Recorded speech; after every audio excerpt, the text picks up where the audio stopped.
Good.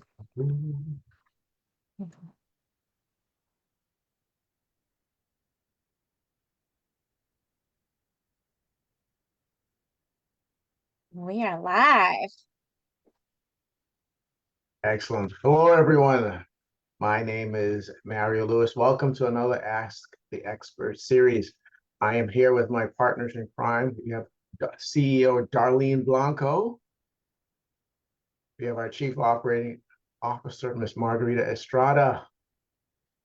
I'm excited about tonight's program, but before we get started, I want to remind you to grow your business with Voyage. It is a great time for you to ignite your career with Voyage. It is important that you start your Voyage today. So please, I know you enjoyed our program from last week, so please continue to follow us on Facebook, subscribe to our YouTube channel, follow us on LinkedIn, find us for great content. Last week we were talking about strategic planning, which is a critical topic in order for you to achieve those goals that you have set out. Being strategic in your mindset and your approach is very important. Last we covered at a high level what is strategic planning and some of the incremental steps in order to build your strategic plan. And we gave a number of success stories as well as some challenging stories on how strategic plan works. Well, the focus of our conversation today, as we walk through the number of steps that it takes in order to see why strategic plans are not successful, and use that as a guidepost of how to then implement successful strategic plans. Well, we were going to continue that series. So last week we started on the first one where we talked a little about ineffective resource allocation, which was one of the first steps based on a Harvard Business Review article that we were citing. But I want to now jump into the second aspect of why strategic plans fail. And that is a topic that is near and dear to my heart since I am so focused on risk management. I want to talk a little bit about how ineffective risk management negatively impacts your strategic plan. And I'll start it off with an open question to Darlene. Have you seen examples where people are not fully understanding of what the inherent risks when they put together a strategy for a plan and how that can lead to a plan failing? I'll hand it to you, Kip, to give me your thoughts on how it impacts. Yeah, good evening, everyone. And that's a great question. And we've all heard the term blind spots, right? We've all heard those terms. And I have to say, they exist in just about every nuanced part of the business. You just have to be on the lookout for them. I'm going to cite a book that I recently picked up of the last maybe about 3 years ago, Seeing Around Corners, Rita McGrath. Really great book, really kind of, hones in on how to be a little bit more intentional on what might be around the bend that we may not always be expecting.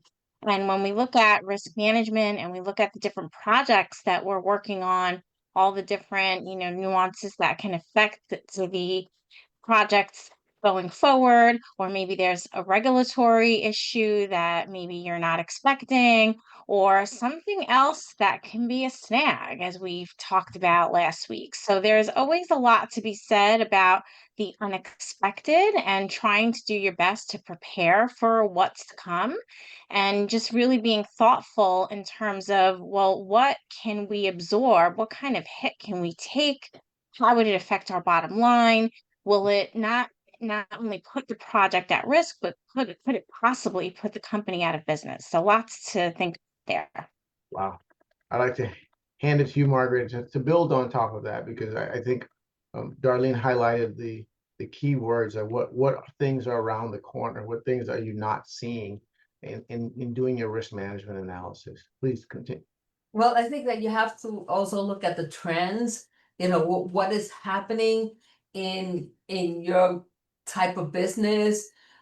Where is it that the economy is going? Because the economy plays a big role into the risk that you take, right? What is available out there. But you also have to look at what is happening structurally, what is happening internally with your team to understand whether everybody is on board with you or not. Make sure that you place those structural safeguards to ensure that your team knows, okay, who's in authority, who's not in authority. I've seen places where people don't know who is the one in charge because there's a power play involved, and that could really put your company at a high risk for losing money. Because if people don't know who's in charge and they think the other person is in charge, that could be an issue.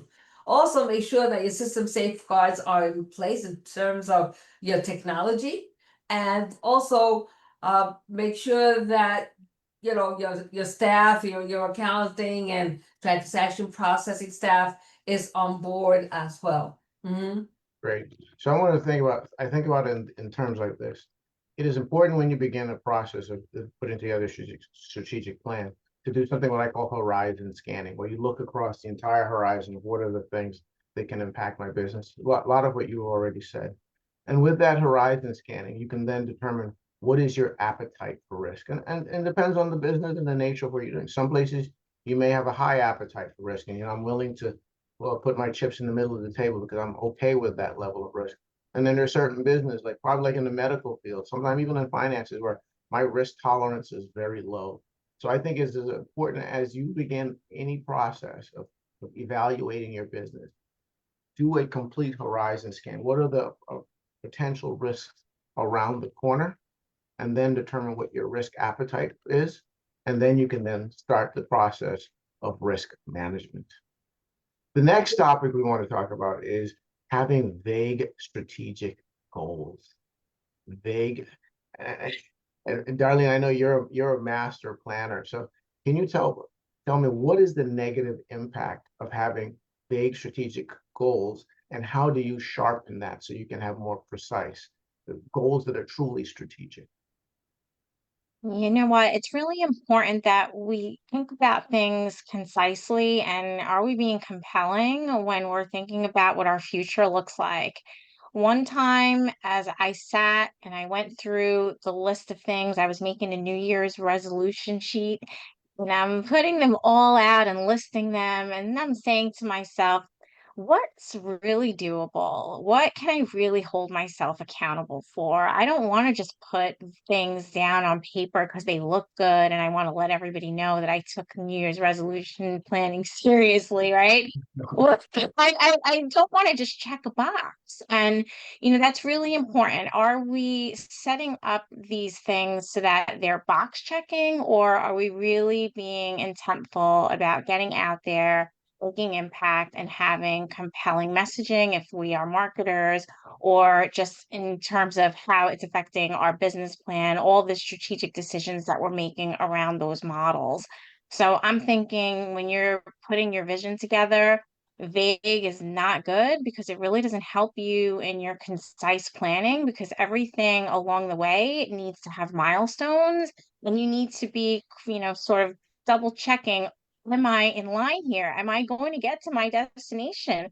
Where are my milestones, indicating how I'm doing?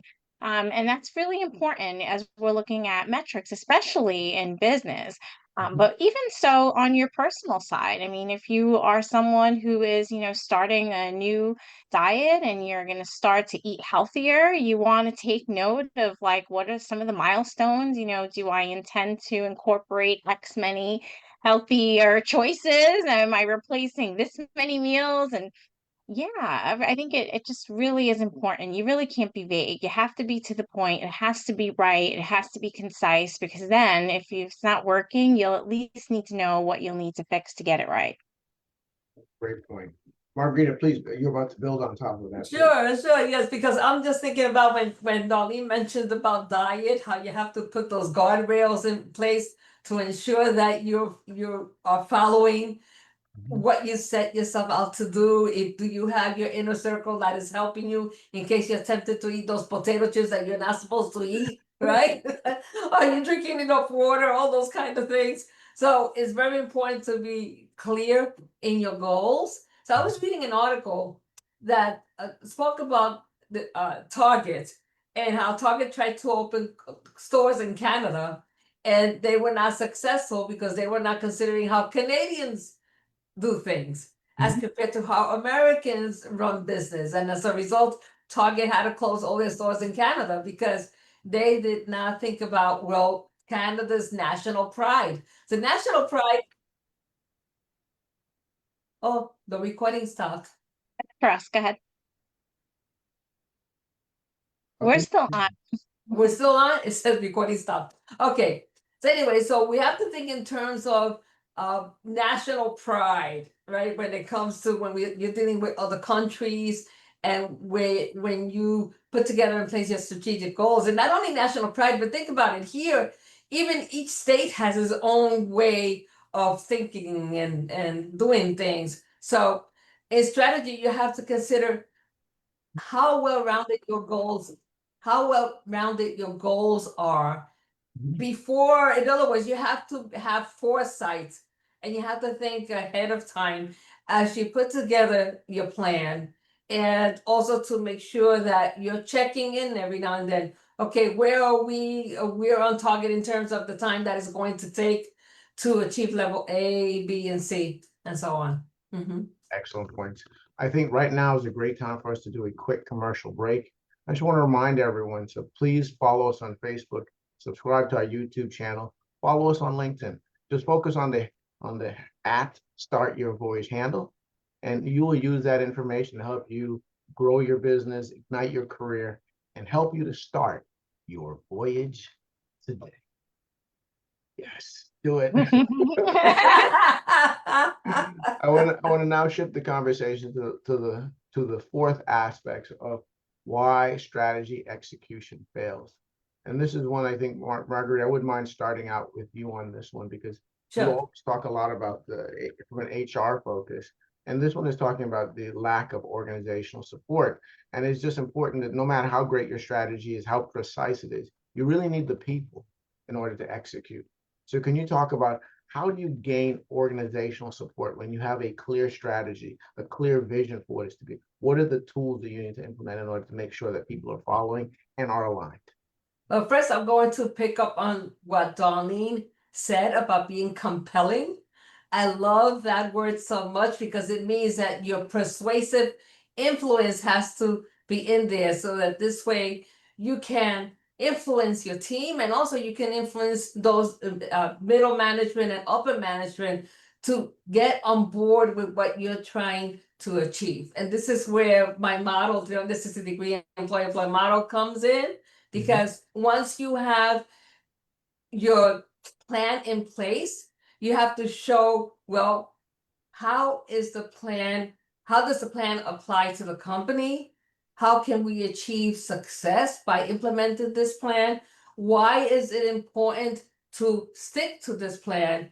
And what is the vision going forward? And how the cycle keeps repeating itself, right? Which each project that comes, you have to be able to repeat the cycle. This is why I say, well, first you have to make sure that you are recognizing those, like Darlene calls them, the superstars in your team, right? Because they're the ones that are going to support your vision.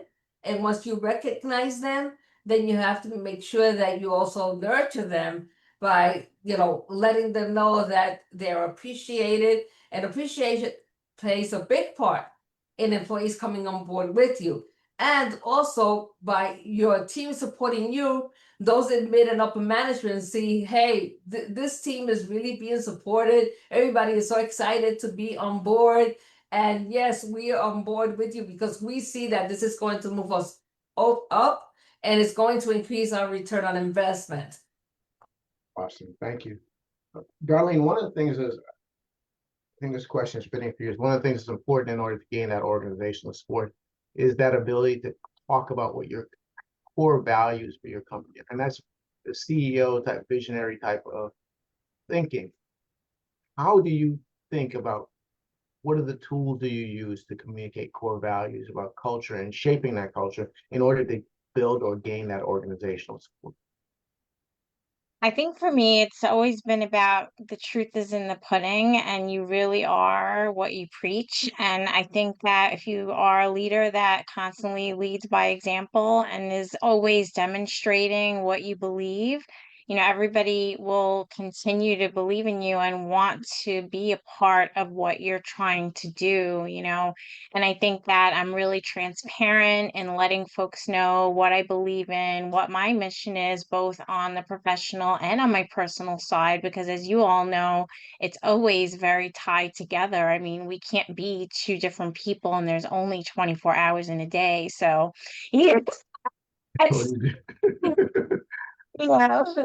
I think, the key to it all just really leans heavily into what we talk about pretty frequently, which is being an authentic leader and, just really being someone that is fully transparent as much as you can be, and recognizing that fellow, people on the team need to know where they stand and, what you're about.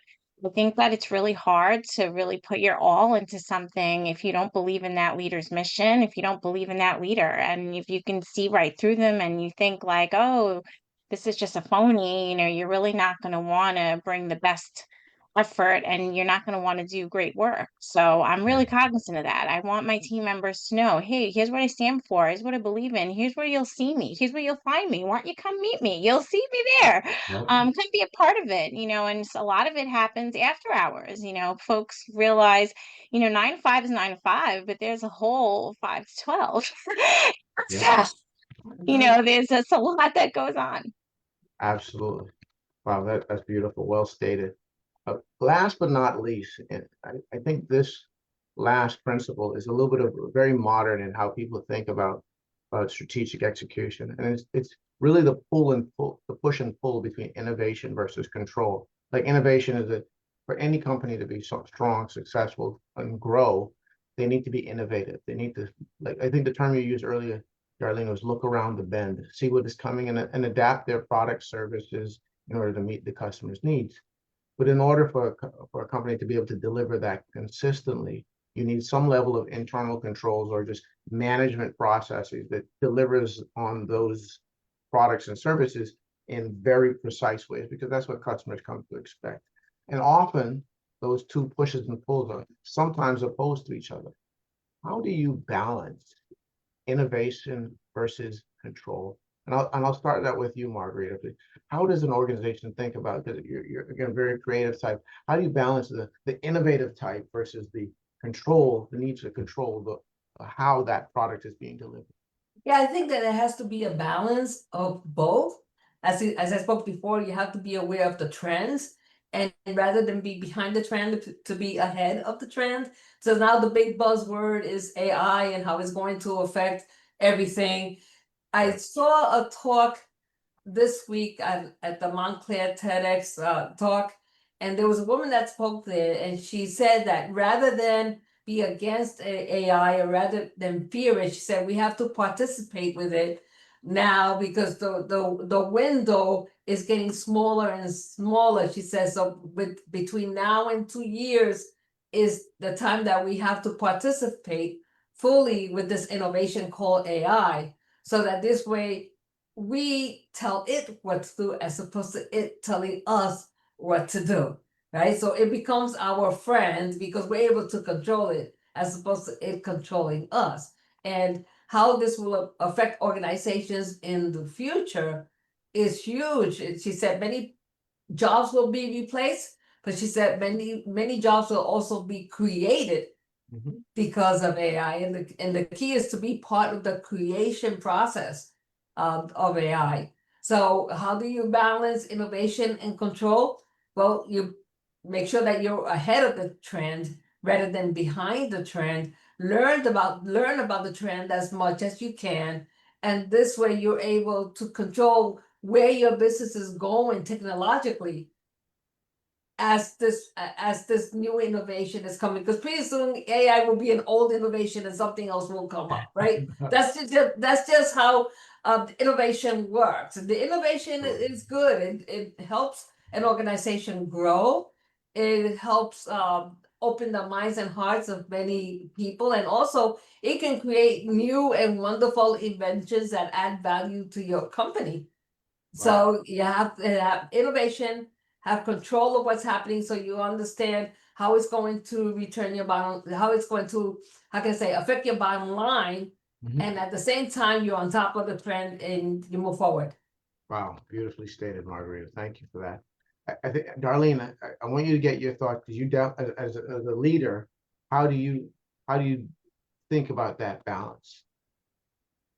When it comes to innovation and then, trying to figure out risk management and control, I think they're hand in hand, obviously, and you can't really have one without the other, but it all comes down to the math around it. And I always go to that rubber band analogy, like how far can I get this rubber band to go? And literally that is a math equation. So don't do something that you know is going to possibly sink your organization. It's not worth it. Sometimes we need to be a little creative and be experimental and maybe align a small budget so that we can pilot things. And it might, take a little longer. Sometimes slow and steady might win the race. You don't want to put all your eggs in a basket, try something innovative, and then have everybody go, belly up. That's just definitely, not Yeah, good. good. Even though there have been many success stories where, people have gone for the gamble and, they get quite lucky, but I really wouldn't recommend it. I think it's, just going back to that rubber band analogy, like how much can you absorb? How much will, you be able to take on before things burst? And I also think it really makes you want to be a little bit more in tune to the research and understanding, and Margarita spoke about that before, understanding those market trends is really essential. Don't just listen in and think like, oh, I heard this or I heard that or I saw one article. Really get down into that research. It's important.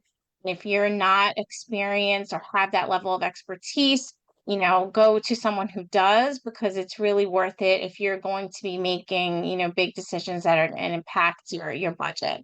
Think it's really good to understand, have the full, scope of, what you're getting into, especially if you're looking at bigger gambles. I've always tried the pilot method. I think that's the most successful. It's a little bit longer on the front end, on a time front.